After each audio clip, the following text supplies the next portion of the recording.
So like Kanye is uncancelable, but then someone like Ellen is canceled. What's the Hmm. difference there? Well, it's because Ellen built a brand that was out of accordance with who she really was. And when that was revealed, it was unforgivable from her audience's perspective. So let me explain that better. Ellen built this brand on being nice, right? She literally, her show motto was be kind to one another.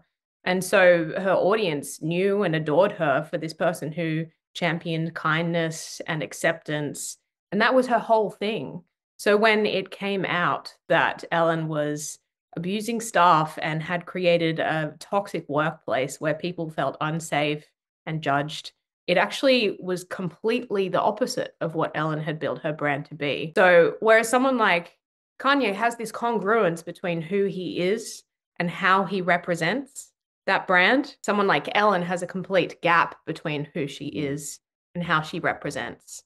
And maybe she didn't in the beginning. Maybe she started and she really did champion kindness, but at some point the gap grew. And when it was revealed that one was not the other, it was unforgivable. That's why she was able to be cancelled, whereas Kanye can't get cancelled. Ellen gets cancelled for reportedly being kind of mean.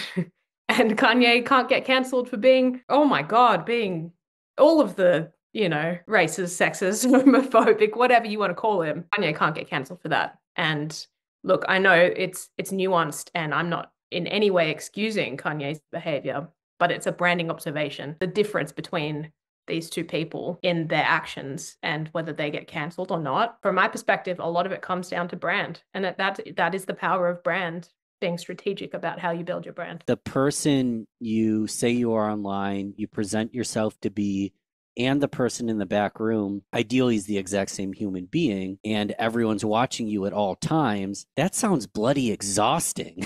Mm. There's always an eye on me. Like, I'm not perfect. Imperfections are the point of a brand. We're at a point in culture where it is not only desired to have imperfections, but it is necessary to have imperfections filtered into your brand.